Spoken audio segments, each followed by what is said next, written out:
Hello, this video is about socialism.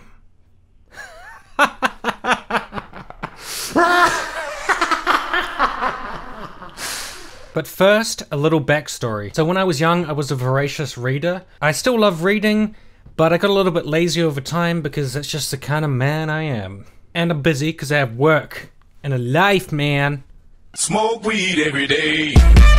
The books that really got me into reading were Raymond E. Feist's fantasy works. That guy's an awesome writer. I also loved David Eddings, who has too many prophecies and such in his books, which kind of ruined it, but he has some good shit anyways. Wilbur Smith, The Bitten River God, where he cuts off that guy's dick, and then everyone's like, give us the talisman, give us the talisman, and then he throws the bleeding penis into the crowd, and they're all like, yes! Good scene. Eventually, I wanted to get into more philosophical and thoughtful writing about the human condition. And that's when I started getting into stuff like Dostoevsky, who is my favorite author. I fucking love Crime and Punishment. Brilliant book. Notes from the Underground is great, although it's a bit emo. The Idiot was okay, but it was way too long, and it was pretty boring and not much happened in it. And my favorite book by Dostoevsky is Demons, or The Possessed, which I read not too long ago. Fantastic, fascinating characters, just the way that he renders the world. No one is comparable to the way that Dostoevsky writes, and it has a very exciting ending, no spoilers. But that book really left a strong impression on me, and I still haven't read The Brothers Karamazov, but one day I have to get around to that, because apparently it's great. And philosophers like Jean-Paul Sartre, the wonderful Schopenhauer, who has great writings like this. May it not be that the influence of women in France, which has been increasing since Louis XIII's time, was to blame for that gradual corruption of the court and government which led to the first revolution, of which all subsequent disturbances have been the result. In any case, the false position of the female sex, so conspicuously exposed by the existence of the lady, is a fundamental defect in our social condition, and this defect, proceeding from the very heart of it, must extend its harmful influence in every direction. That woman is by nature intended to obey is shown by the fact that every woman who is placed in the unnatural position of absolute independence at once attaches herself to some kind of man, by whom she is controlled and governed. This is because she requires a master. Kierkegaard, who even though he was a disgusting Christian cuck, was quite smart, and René Descartes. And I don't know if I'm saying his name right. Then some motherfuckers like Heidegger, and Immanuel Kant. I also find Jean-Jacques Rousseau to be a fascinating character, and I read a really interesting biography about him. His writing hasn't aged very well, but his idea of the social contract and his discussions of inequality laid the foundations for so much of modern thought that it's really worth visiting his writing, even though his concepts of man and nature are very bunk, but interesting guy. But although Dostoevsky is my favorite author, he didn't write my favorite book of all time, which is Catch-22 by Joseph Heller. I read Catch-22 in high school because my high school teacher made my class read it. At first, I wasn't really into it because I was like, this is like nerd shit, man. I should be out there getting wasted and playing video games like a real man. But my mind kept coming back to it until I realized it was my favorite book. And the reason it's so awesome is that every character in that book stands for something to do with the human condition, some kind of flaw or problem, such as greed, wrongful ambition, bureaucratic stupidity, and one character in particular, the excesses of capitalism, that it's just a very dynamic and exciting read. All the characters in the book are crazy and fucked up, and doing something insane, and it's just a wider metaphor for the fact that war is insane, because it's saying wars cannot be a sane thing, because they are run by people who are insane because they're trying to have a war.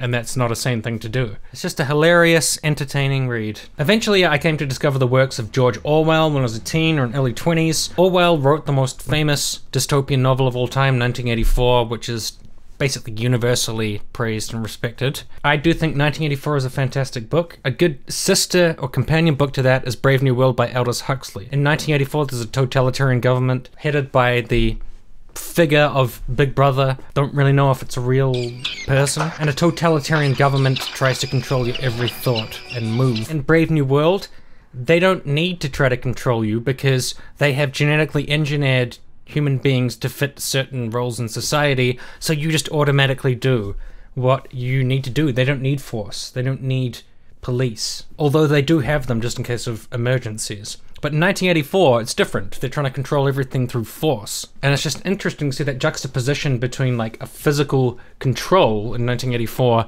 and biological scientific engineering in Brave New World. The other book I'd read was Animal Farm, which is about a bunch of animals, and then there's kind of like a power vacuum, and one of the animals kind of takes over the situation and starts imposing rules and regulations on the other animals, and it turns grim pretty fast. And Down and Out in Paris and London, which is basically about George Orwell's experiences living in poverty and scrounging around being a kitchen hand, scraping for money, and suffering under capitalism. Now, Orwellian is a word that people use to describe many things. Normally it's just something that has an authoritarian or controlling air to it. If something is Orwellian, it means that it's got a different meaning than what it should have, that it's kind of like a lie. But I think if we look at the way that people use Orwellian these days, we have no idea if Orwell would agree or disagree with the ways that it's being used. Like, for example, when people complain about safe spaces on college campuses, they're like, it's not a safe space, it's actually a place where you're trying to get away from any criticism of your point of view. It's Orwellian, because it's actually a criticism-free zone. Or if a university campus disinvites somebody because they think that they're a misogynist or a racist, they'll say, that's just Orwellian. They have got ideas that you don't like, so you call them misogynist, and then you disinvite them. What you're trying to do is stop wrongthink on your university campus. Which, yeah, those things have like an Orwellian vibe, but we have no idea what Orwell himself would have said about that kind of situation. He didn't say anything about that kind of thing from what I'm aware, unless there's some obscure writing which I haven't seen. When we go by Orwell's writing, what we see primarily is him talking about totalitarian governments and authoritarians in the political realm, not so much university campuses and academia. Although in 1984 those would obviously be controlled by the government to put out government messaging, it would be kind of a stretch to say that because universities often receive funding from the government that they're just arms of the government. That would be quite a lot to prove. I think what we could really describe as Orwellian would be something like North Korea, which is like the exact embodiment of 1984, the Democratic People's Republic of North Korea. That's like the embodiment of Orwell. But I'm not qualified, and I don't think anybody is qualified to say that how individual or government-funded universities conduct inviting speakers or providing safe spaces would be judged by George Orwell. I don't know. Now, I think that George Orwell is one of the most elastically interpreted writers of all time. People put onto him their point of view and what they want him to be saying, rather than the kind of things that he actually talked about in his writings. So right-wingers will say he was against big government, which, although true, is not the end of the story. And left-wingers will normally say of Orwell, no one cares what left-wingers think of Orwell. You see people on the left and right say, George Orwell would have hated this, he would have hated this, he would have hated this. And I don't know how they know a lot of those things. So I had the novel idea of, well, I want to find out what he actually thinks about stuff. And from what I'd heard, a lot of his political beliefs lie in a book called Homage To Catalonia, which I hadn't read before. So I decided to read it. Particularly, I really wanted to find out George Orwell's views on socialism.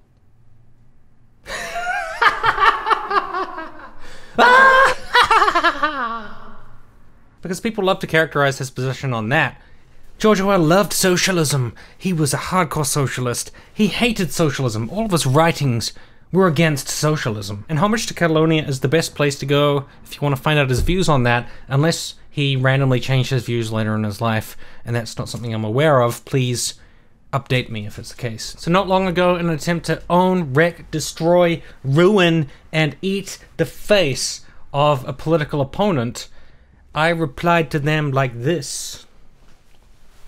So they were saying, oh my god, socialism's the worst thing in the entire world, and I said, well, if you're against democratic socialism, you're against people sharing in society and us pooling the resources and having roads and having infrastructure. A bunch of people reacted to this like, Tim, you don't know what the fuck you're talking about. You don't even know what democratic socialism is, idiot. I hope you die. And I'm gonna cut out your eyes, I'm gonna eat them, I'm gonna feed them to your fucking parents. Feed your eyes to them. And then bleed them in a pentagram. And I was like, hey, whoa, chill. What's the problem? They said, well, Tim, democratic socialism is different from social democracy. Social democracy is when you have a democratic situation, but you also have a safety net. You pull the resources together to help those who need the most in society, like the poor, etc. Democratic socialism is a democracy in which the means of production are owned by the workers. The means of production are just the ways by which we produce things, so like, for example, factories, or as political philosopher Peter Drucker talked about the means of production as an idea as well. Knowledge is now fast becoming the one factor of production, sidelining both capital and labor. This change means that we now see knowledge as the essential resource. Land, labor, and capital are chiefly important as restraints. Without them, knowledge cannot produce. Without them, knowledge cannot perform.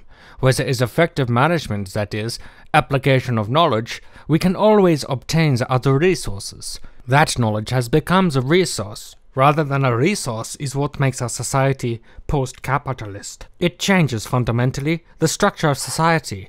It creates new social dynamics. It creates new economic dynamics. It creates new politics.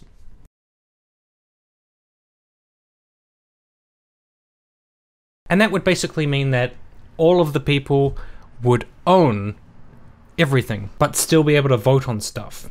And maybe there'll be like private property or whatever. But owning the means of production was the key difference between democratic socialism and social democracy. Tim, you're wrong. You're wrong. You're not right about something. I was like, well, you know what? Fuckheads.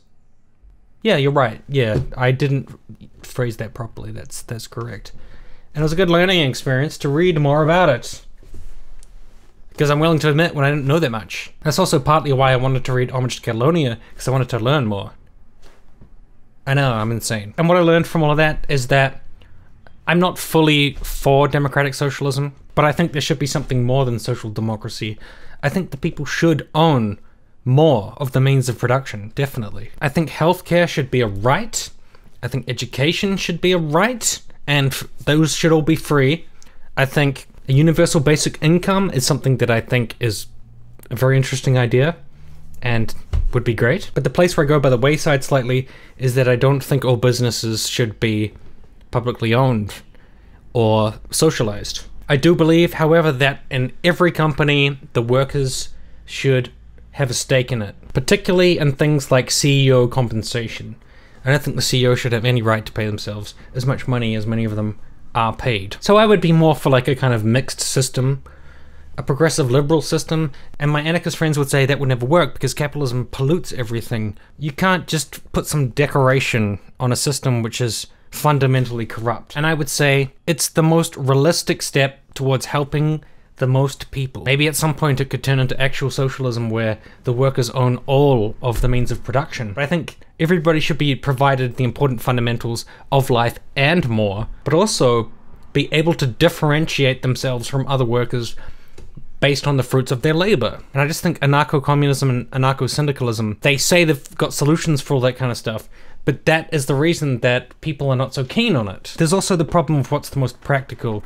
We know how societies currently exist, and we know how far it will take to get to the point that the anarcho-communists, etc., would want it to be at. It's better to start from a place of possibility. Just my opinion. So basically, social democracy isn't always socialistic or socialism because it's very possible to pay into something and use that thing without owning it at all or having any access to the means of production of that thing. It's possible to have a collective using a resource without owning that resource. Social justice is the reason that we don't have feudalism, because we are like, people should have access to basic things. Basic things. It's just, where I differ is I think they should have more than basic things. I think they should have good things. Not the best things.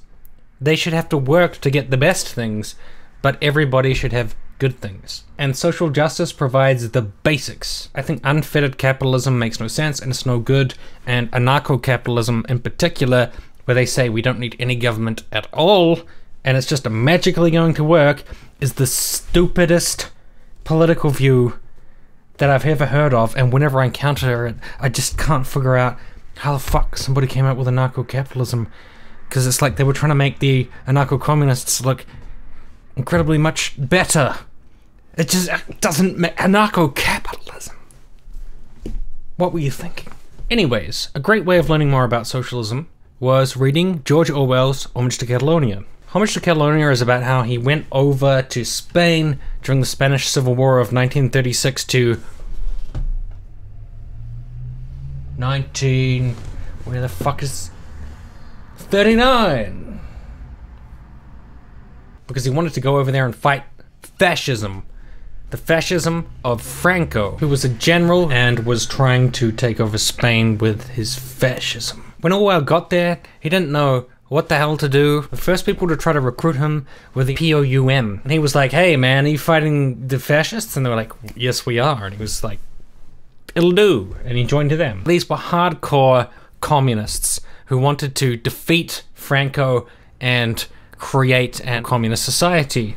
That was the group that Orwell joined. The book describes his experiences, training and being in the field. He describes a lot of the boredom of war. But one thing that really stood out reading this book was that he had a kind of respect for these people. He had a respect for the anarcho-communists and the Marxists. They were Marxists too, by the way. However much one cursed at the time, one realized afterwards that one had been in contact with something strange and valuable. One had been in a community where hope was more normal than apathy or cynicism, where the word comrade stood for comradeship and not, as in most countries, for humbug. One had breathed the air of equality. I'm well aware that it is the fashion to deny that socialism has anything to do with equality. In every country in the world, a huge tribe of party hacks and sleek little professors are busy proving that socialism means no more than a planned state capitalism with the grab motive left intact. But fortunately, there also exists a vision of socialism quite different from this. The thing that attracts ordinary men to socialism and makes them willing to risk their skins for it, the mystique of socialism, is the idea of equality. To the vast majority of people, socialism means a classless society or it means nothing at all. And it was here that those few months in the militia were valuable to me. For the Spanish militias, while they lasted, were a sort of microcosm of a classless society. In that community where there was no one on the make, where there was a shortage of everything but no privilege and no bootlicking, one got, perhaps, a crude forecast of what the opening stages of socialism might be like. And after all, instead of disillusioning me, it deeply attracted me. The effect was to make my desire to see socialism established much more actual than it had been before.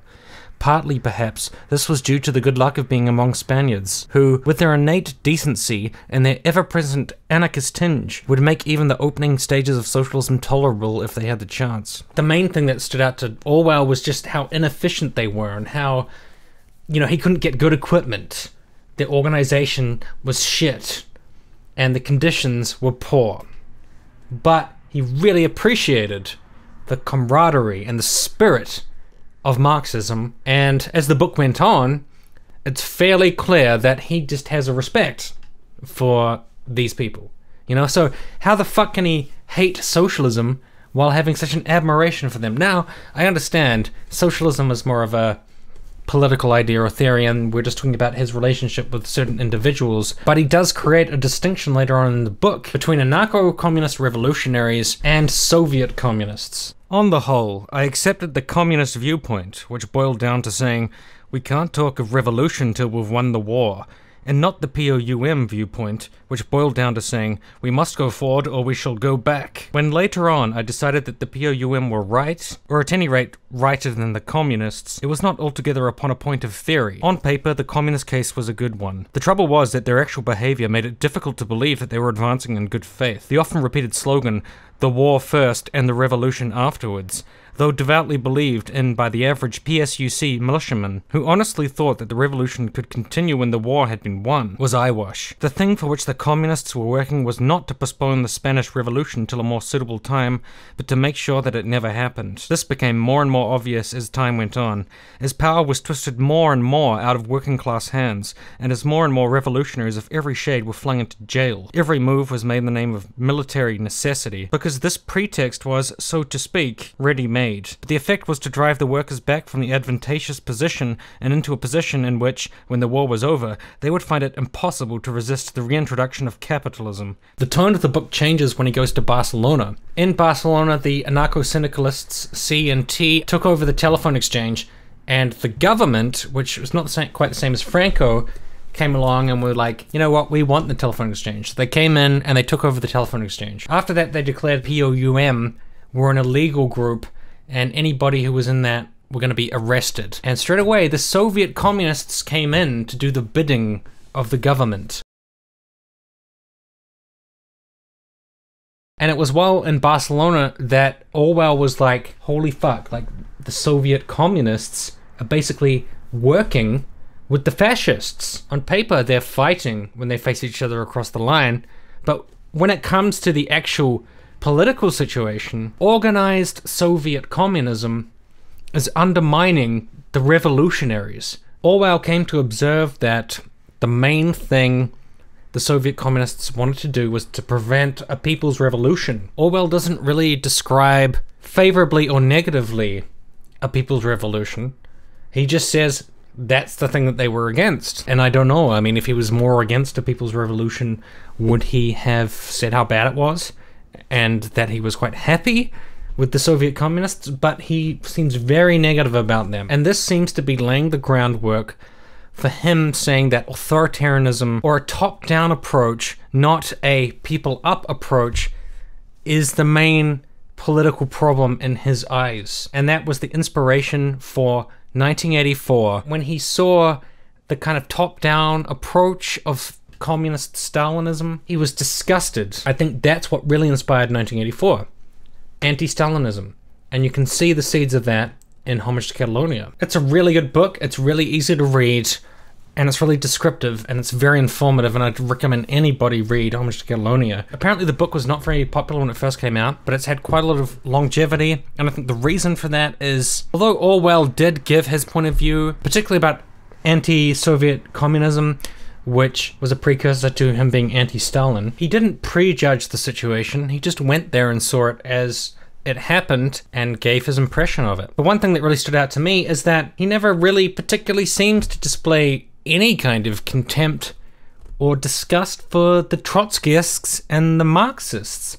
He spends the majority of his time describing how the Soviet communists, Franco, the fascists, and the Spanish government were colluding against all of those groups. I'm sure that he had more in-depth opinions about anarcho-communists, anarcho-syndicalists, and so forth, but you don't really get that out of the book. What you get is just a real contempt for the way the figures at the top are treating the people at the bottom. And I think that's what really stands out about Orwell. I think the main point of Orwell is just talking about the inequality between the powerful and the weak.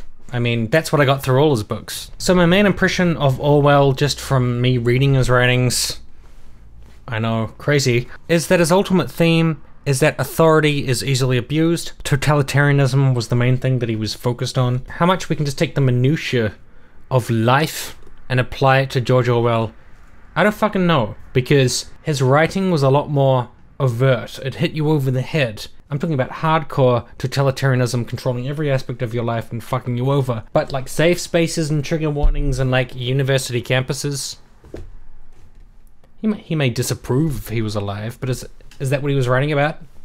Dunno. Could be. But if you haven't read Homage to Catalonia, go do it now.